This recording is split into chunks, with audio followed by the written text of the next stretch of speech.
Dear friend, welcome to my YouTube channel SKP Soch. इस video में हम आपको जो इंडियन नेवी की जो ऑफिशियल नोटिफिकेशन आई है, ठीक है दोस्तों, जो इंडियन नेवी की जो ऑफिशियल नोटिफिकेशन आई है उसको हम इसके बाद इसमें दिखाएंगे।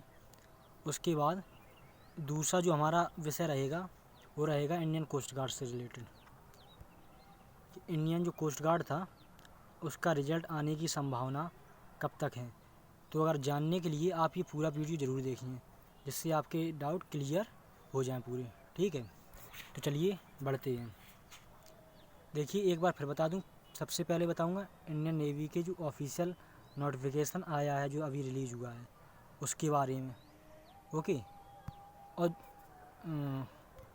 उसके बाद जो दूसरी बात है, दूसरी क्या रहेगी, दूसरी बात रहेगी कोस्ट गार्ड के रिजल्ट से रिलेटेड। तो चलिए शुरू करते हैं। देखिए, ये रहा इंडियन नेवी का ऑफिशियल नोटिफिकेशन। मैं आपको ये पहले पूरा पढ़ के सुनाऊंगा और उसके बाद इस आधार पर फिर बाद में बताऊंगा कि कोस्ट गार्ड में क्या हो सकता है। ठीक, तो इसे जूम कर लेते हैं। देखिए, इसमें बताया गया है जो एप्लीकेशन है अगस्त 2021 बैच के लिए है। जो अगस्त 2021 से जो बैच चालू होने वाला है उसके लिए ये नोटिफिकेशन रिलीज़ किया गया है। अब इसको डिटेल में जानते हैं। सबसे पहले हम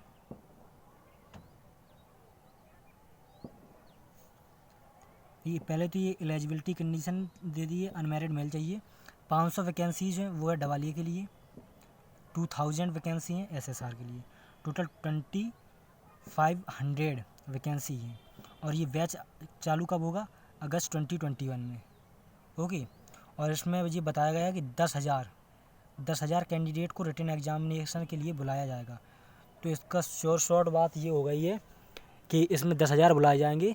तो इसमें देखिए, कंपटीशन तो ज़्यादा नहीं रहने वाला, क्योंकि 10,000 में 2500 को चयन करना है, 4 बच्चे में से एक को सिलेक्ट करना है। ठीक है, तो अब ये जो परसेंटेज होगी 10+2 के आधार पर जो परसेंटेज है, उस आधार पर आगे का जो प्रोसेस होगा वो होगा कि जिसके भी 10+2 में अच्छे मार्क्स आए हैं तो उसके लिए ये अच्छी अपॉर्चुनिटी है। ठीक, तो चलिए और इसके बारे में जान लेते हैं। इसके बाद दे दिए एजुकेशनल क्वालिफ़िकेशन। वो तो आप जानते होंगे कि 60% मार्क्स तो होने ही चाहिए आपके किसमें, 10+2 लेवल पे। और मैथ फिज़िक्स कंपलसरी है, मैथ एंड फिज़िक्स। जिसका मैथ और फिज़िक्स नहीं है वो ये अप्लाई नहीं कर सकती। ठीक, अब आगे बढ़ते हैं। SSR के लिए ये 60% की जो बैरियर है वो नहीं है, बस मैथ फिज़िक्स होनी चाहिए, 60% मार्क्स हो या ना हो। अब ये जान लेते हैं एज लिमिट की। एज लिमिट है 1 फरवरी 2001 से लेकर 31 जुलाई 2004 तक। जिस कैंडिडेट का भी जन्म 1 फरवरी 2001 या 31 जुलाई 2004 को हुआ है वो भी ये फॉर्म अप्लाई कर सकता है। ठीक, अब इसमें आगे जानते हैं कि आपको मिलेगी सैलरी वगैरह कितनी मिलेगी। देखिए, पहले तो ये स्टाइपेंड दे रहा है 14,600 रुपये का पर मंथ। ठीक, इसके बाद ट्रेनिंग कंप्लीट करने के बाद लेवल 3 की जो सैलरी होती है डिफेंस में वो मिलेगी, जो होती है 21,700 रुपये से लेके 69,100 रुपये तक। ठीक, इसके बाद MSP अलग से मिलेगा, 5,200 रुपये का MSP। आप MSP देखिए, MSP का फुल फॉर्म होता है मिलिट्री सर्विस पे। जो मिलिट्री वालों के लिए जो इंडियन आर्मी, नेवी, एयरफोर्स में होते हैं उन्हीं को ये दी जाती है MSP। तो ये 5,200 रुपये अलग से मिलेगा। उसके बाद DA मिलता है। DA का मतलब होता है डियरनेस अलाउंस। तो ये जो डियरनेस अलाउंस है ये मिलता है आपको पोस्टिंग के हिसाब से। ठीक, तो चलिए आगे बढ़ते हैं। और प्रमोशन की बात करें तो लेवल 8 तक प्रमोशन हो सकता है आपका, मास्टर चीफ पेटी ऑफिसर तक। ओके, आगे बढ़ते हैं। अगर इंश्योरेंस के बारे में बात करें तो 50 लाख तक का इंश्योरेंस हो जाता है। अब मेन बात फोकस करते हैं सिलेक्शन क्राइटेरिया पर। ठीक, तो ड्यू टू कोविड-19 pandemic an exception is being made in the public interest approximately 10,000 candidate will be called for the examination है PFT यानी कि फिजिकल फिटनेस टेस्ट के लिए 10,000 लोगों को बुलाया जाएगा। और ये देखिए ये बताया गया है the short listing of the candidates for the examination and PFT will be undertaken on the basis of percentage of qualifying exam. जो 10+2 का जो आपका क्वालिफाइंग एग्ज़ाम हुआ था उसके आधार पर शॉर्ट लिस्ट किया जाएगा PFT और एग्ज़ाम के लिए, रिटन एग्ज़ाम के लिए। ठीक, आगे बढ़ते हैं। और ये जो वैकेंसी है स्टेट टू स्टेट वेरी कर सकती है, मतलब बदल सकती है। अब रिटन एग्ज़ाम के बारे में जान लेते हैं क्या होगा रिटन एग्ज़ाम में। तो क्वेश्चन जो हिंदी इंग्लिश दोनों में होगा। ठीक, विषय कौन कौन से पूछे जाएंगे, तो विषय होंगी English, science, mathematics, general knowledge.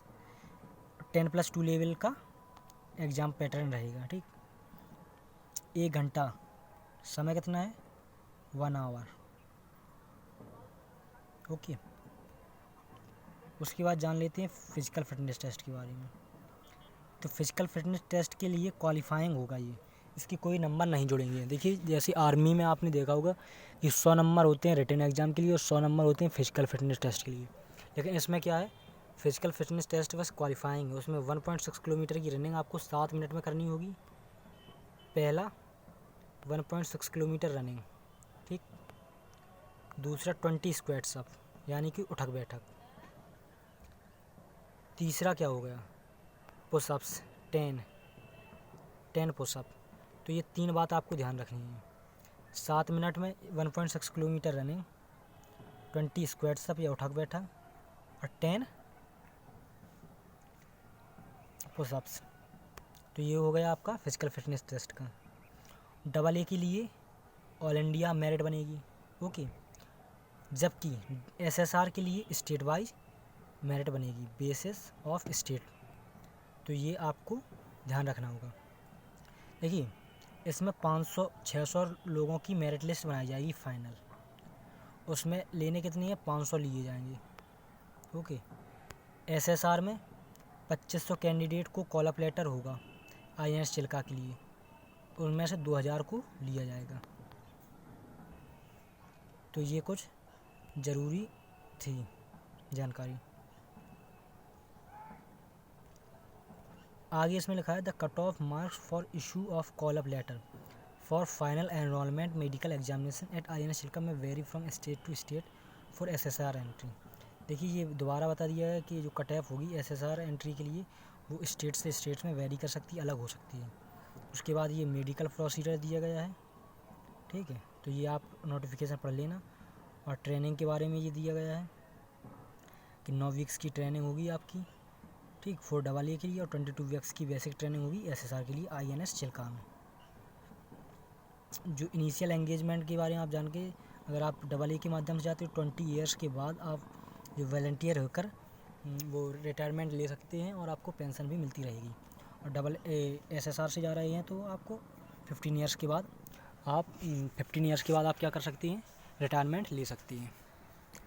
ठीक है, तो आगे और जानते हैं नॉलेज।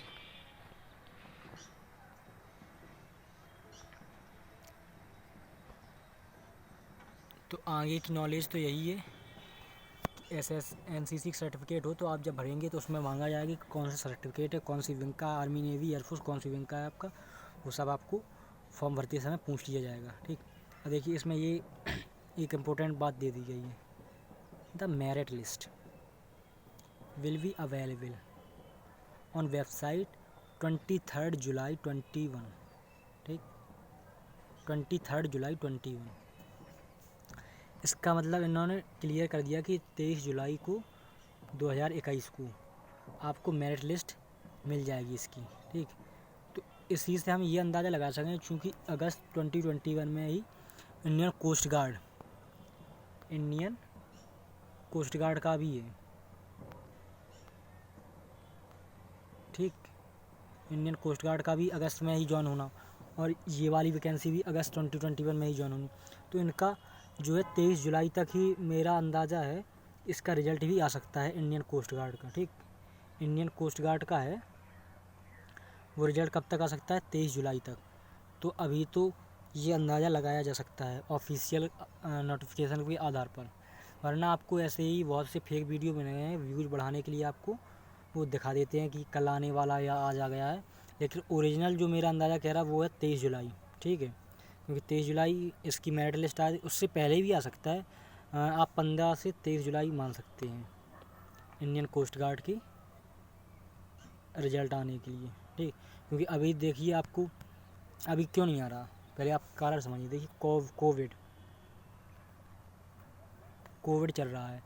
ऑफिशियल नोटिफिकेशन उन्होंने लिखा था कि लास्ट अप्रैल या अर्ली मई में हम आपके मेडिकल चालू कर देंगे, इंडियन कोस्ट गार्ड वालों ने कहा था, लेकिन अभी तक ऐसा हो नहीं पाया।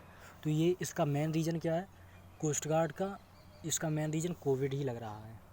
और दूसरा रीज़न ये भी हो सकता है कि दोनों की जो इंडियन नेवी और कोस्ट गार्ड की साथ ही ज्वाइनिंग होनी है, साथ ही ट्रेनिंग होनी है, तो इसलिए भी ये साथ ही शायद मेडिकल भी करवा सकते हैं, तो ये भी हो सकता है, ठीक। तो चलिए आगे बढ़ते हैं, अब हम आगे की नोटिफिकेशन जान लेते हैं। अब इसमें हाउ टू अप्लाई में लगे 26 अप्रैल से 30 अप्रैल तक आप अप्लाई कर सकते हैं, ओके। और तो आपको वहाँ पर जाकर ही सारी इन्फॉर्मेशन मिल जाएगी कैसे क्या करना है।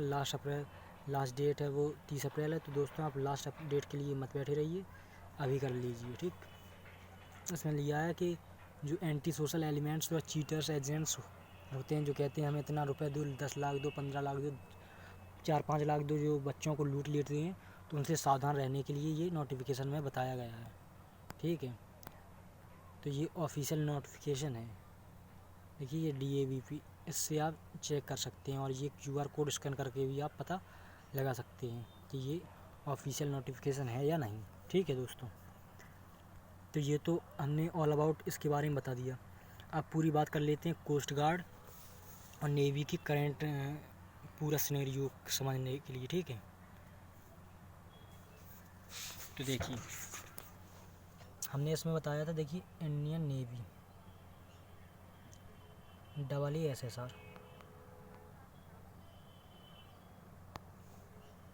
23 जुलाई 2021 तक इसकी मेरिट लिस्ट आनी है, ठीक है। तो आप ये समझिए कि 23 जुलाई तक इसकी मेरिट लिस्ट आ जाएगी, तो मेरे हिसाब से 15 से 23 जुलाई के बीच ही जो इंडियन कोस्ट गार्ड है उसकी भी मेरिट लिस्ट आ जानी चाहिए। अब आप कहेंगे क्यों, क्योंकि दरअसल बात ये है कि अगस्त 2021 में जो नेवी वाला है, नेवी का भी बैच ज्वाइन करना है, और जो कोस्ट गार्ड है उसका भी बैच ज्वाइन साथ में ही करना है। तो मुझे लगता है ये साथ में ही निकाल देंगे उसी महीने में। तो एक्सपेक्टेड तो यही है कि 15 से 23 जुलाई तक मेरिट लिस्ट आ जाएगी, ठीक, किसकी, कोस्ट गार्ड की, और 15 से 1 जुलाई से 15 जुलाई के बीच रिजल्ट आ जाना चाहिए, ठीक। तो ये दो कंडीशन बन सकती हैं, एक साफ में लिख दूँ 1 से 15 जुलाई के बीच रिजल्ट किसका, कोस्ट गार्ड का, और 15 से 23 मेरिट लिस्ट भी आ जाएगी, ठीक। तो ये अभी जो समझ में आ रही है वो मेरे हिसाब से यही न्यूज़ आपको मैंने प्रोवाइड कर दी है। तो आशा करता हूँ ये वीडियो आपको पसंद आया होगा, और आप बिना फालतू में कोई भी वीडियो ना देखा करें, क्योंकि आजकल जो लोग हैं व्यूज़ के लिए डेली वीडियो बना रही है। कोस्ट गार्ड रिजल्ट आ गया, आज आ गया, कल आ गया, परसों आ गया, ये ऐसे वीडियो पे वीडियो मैं क्यों नहीं बताता कि जब ऑफिशियल आ गई जब ही मैं बनाता हूँ। अभी एक्सपेक्टेड पर बस मैंने एक बना दिया है, तो यही बहुत है मेरे लिए, ठीक है। तो चलिए बंद करते हैं अपना ये video. Thank you for watching.